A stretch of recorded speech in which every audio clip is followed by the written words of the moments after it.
English learners. Welcome back to English Pod. My name is Marco. And I'm Erica. And today we're going to be talking about a very special topic.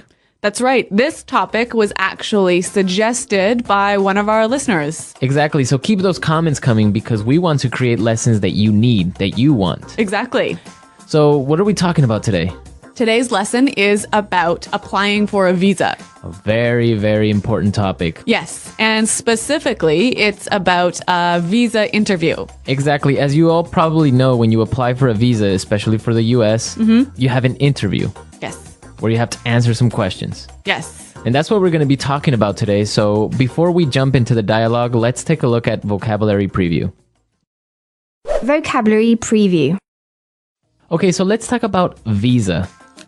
Right. A visa, it's not a credit card. No, not Visa or MasterCard. No. So a visa is an official document that you get in your passport that allows you to travel legally to a country. Exactly. So with this document, you can go into a country. Okay, so we have different types of visas. Today, we're going to be talking about a B2 visa. Right. A B2 visa is a tourist visa. A tourist visa. Yeah. This is only for the United States. Other countries may have different classifications for their visas, but B2 is for the United States. Right. So, Marco, we use a tourist visa when we want to be a tourist and just travel in the US. What about a resident visa? Well, you can have a temporary resident visa.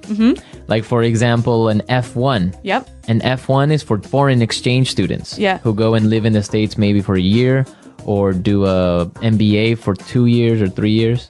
So that's an F1 visa.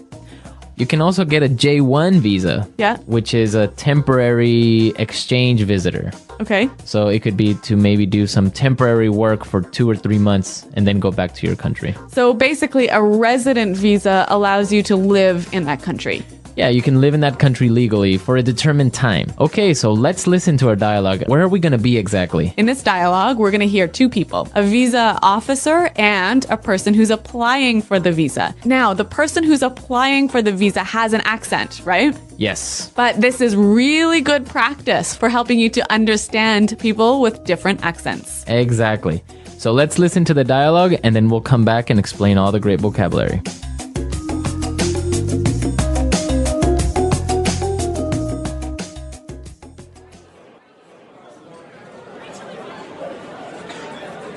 So you're applying for a B2 visa. Where's your final destination and what's the purpose of your trip to the United States? I'm going to visit my brother. He's just had a baby. He lives in Minneapolis.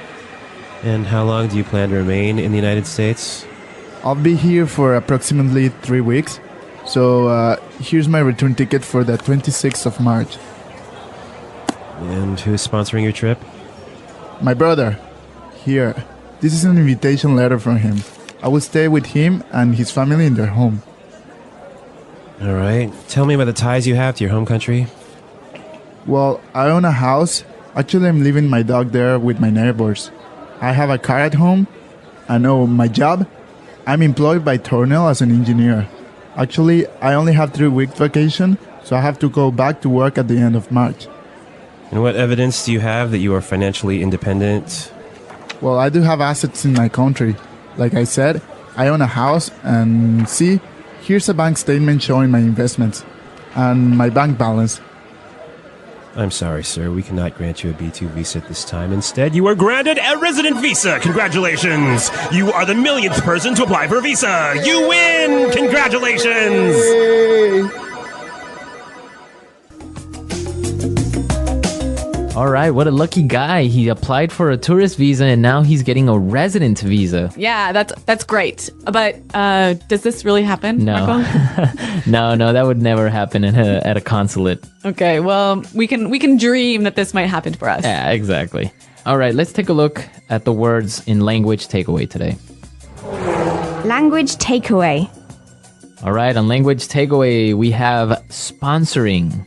Sponsoring. Sponsoring. Sponsoring. So, Erica, what does it mean to sponsor somebody? When you sponsor somebody for a visa, you take care of them and make sure they have enough money. Okay. So you are the one who's responsible for all of their expenses and making sure they just have enough money. Okay. So for example, when I was 16, I made a trip to another country. Yep. And my parents were my sponsors. So they took responsibility for your money. Exactly. Okay. Let's look at our next word. Invitation letter. Invitation letter. Invitation letter. Invitation letter. Now, this is a really important part for a visa application. Yes, very important. What is an invitation letter? Well, an invitation letter is a formal letter that a friend or a relative or maybe a business writes to ask you to come to their country. Exactly. So you're being invited for a specific purpose to the United States. Yeah, and you have to give this letter to the visa officer. Okay. Invitation letter. Our next word. Ties. Ties. Ties. Ties. Looks exactly like tie, like the one you wear in your suit. Not quite the same though.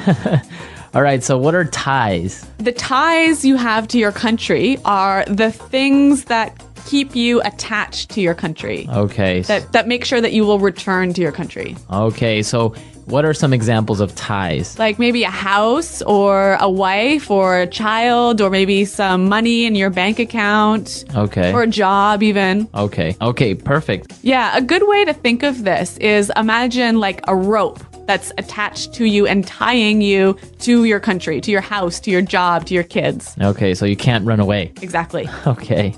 Okay, that was clear, but let's listen to some more examples of how we would use ties. Example 1. I sold my house and closed my bank account. I don't have any more ties to my home country. Example 2. Alvin enjoyed being single. He wasn't ready for the ties of family life. Example 3. Diplomatic relations have improved, and the ties between the two countries are stronger. All right, it's clear now. Let's look at our next word. Financially independent. Financially independent. Financially independent. Financially independent. So that means that you don't need anyone. That you have enough money. You have enough money for yourself. Right. So you don't have to ask your parents to pay for your ticket or pay for your food or whatever. Okay. And our last word for today. Assets. Assets. Assets. Assets. Okay, so your assets are kind of like your ties. Right. There are things of value that you own, things that are expensive that you own in your home country. So it would be a house, Yep. a car, Yep. Maybe stocks stocks, or investments. Okay, so all of those things are your assets. Okay, so we've seen a lot of great words, and I think it's time for us to listen to our dialogue again. We're going to slow it down for you. Yeah, this will help you understand it a little bit better.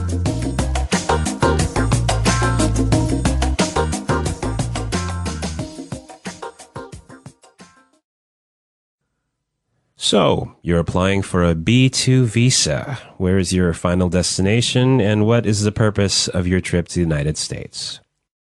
I'm going to visit my brother. He's just had a baby. He lives in Minneapolis. And how long do you plan to remain in the United States? I'll be here for approximately 3 weeks. See, here's my return ticket for the 26th of March. And who is sponsoring your trip? My brother. Here.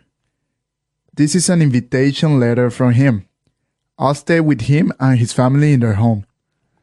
All right. Tell me about the ties you have to your home country. Well, I own a house. Actually, I'm leaving my dog there with my neighbors. I have a car at home and my job. I'm employed by Tornell as an engineer. Actually, I only have 3 weeks vacation, so I have to go back to work at the end of March. And what evidence do you have that you are financially independent?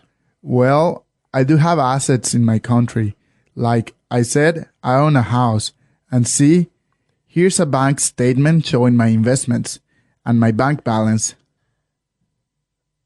I'm sorry, sir. We cannot grant you a B2 visa at this time.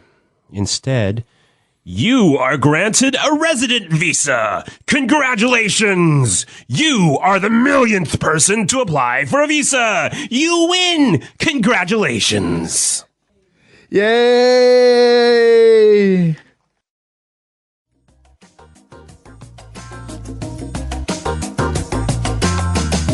Okay, today we're not going to do our regular toolkit like Fluency Builder or putting it together. No, we're going to do something a little bit different today. We're going to talk about the questions you will probably be asked at an interview for a U.S. visa. Yes. And the useful language that you can use to answer these questions in a good way. Okay, so let's take a look at our first question. Where is your final destination, and what is the purpose of your trip to the United States?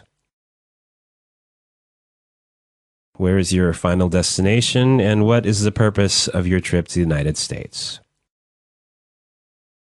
So this is probably going to be the first question the interviewer is going to ask you. Yeah, so Marco, I know you have a lot of experience with U.S. visas. How should we answer this question? Well, it depends on what you're doing, right? Right. So if you're a tourist, you would say, I'm going on vacation to New York or anywhere. Also, if you're visiting a family member, like in our dialogue, you would say, oh, I'm going to visit my sister or my brother or my cousin. If you're applying for a business visa, then you would say, oh, I'm going to visit a company or etc. Right. So you just have to say why you are going to the States. Now, is it important to be really specific? Yeah, the more specific you are, it's probably better. So if you can name the state and the city where you're going, it's much better. Okay. All right. Well, let's listen to our next question. How long do you plan to remain in the United States?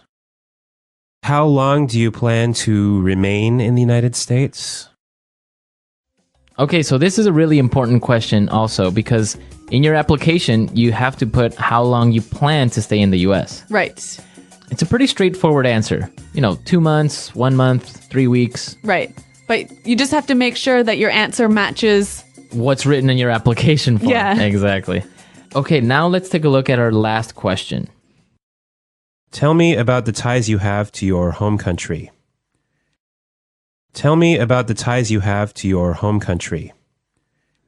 Well, I think this is maybe the most important question that they'll ask you, right? Yeah, this is the most important question. This is what the interviewer is most interested in. Okay, so why is he interested in this? Because he has to be sure that you will not become an illegal immigrant to the United States. So that you will return to your home country. Exactly. He or she has to be convinced that you're going to return to your home country. So how can you convince him? Basically by demonstrating your ties. So showing the things that will pull you back to your home country. So if you take documents to support this, bank statements, maybe a copy of your mortgage. Yep, like maybe your wedding certificate. I don't know, even a letter from your office, from your job. So that shows that you have to return to your work. The more things you bring, the better, even though the interviewer might not ask for the documents. Okay, it's better to be safe, right? Exactly. So come with a huge file full of things. Exactly. Yeah. I've had friends who've arrived to the embassy with a huge file of documents and weren't asked to show any of the documents. All right. But other interviewers will maybe ask for it. Okay, so now let's listen to the dialogue again. And you'll hear how our traveler answers these questions.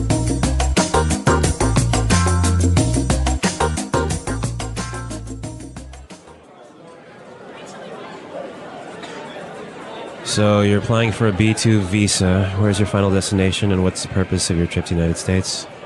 I'm going to visit my brother. He's just had a baby. He lives in Minneapolis. And how long do you plan to remain in the United States? I'll be here for approximately 3 weeks. So here's my return ticket for the 26th of March. And who's sponsoring your trip? My brother. Here. This is an invitation letter from him. I will stay with him and his family in their home. All right. Tell me about the ties you have to your home country. Well, I own a house. Actually, I'm leaving my dog there with my neighbors. I have a car at home. I know my job. I'm employed by Tornell as an engineer. Actually, I only have 3 weeks vacation, so I have to go back to work at the end of March. And what evidence do you have that you are financially independent? Well, I do have assets in my country. Like I said, I own a house, and see, here's a bank statement showing my investments and my bank balance. I'm sorry, sir. We cannot grant you a B2 visa at this time. Instead, you are granted a resident visa. Congratulations. You are the millionth person to apply for a visa. You win. Congratulations. Yay!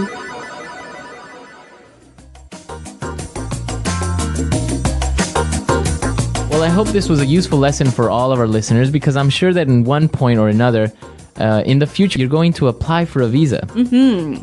So now you know all the language that you need to more or less answer all these questions that you're going to be asked. Yes. And Marco, I'm sure that people have already applied for visas for the US, right? Probably, yeah. And I want to hear from our users any stories that they have about applying for a visa. Yeah, that would be great. I know that I have some stories to share on the comments board. Mm-hmm. And we want to hear your questions and comments and any suggestions.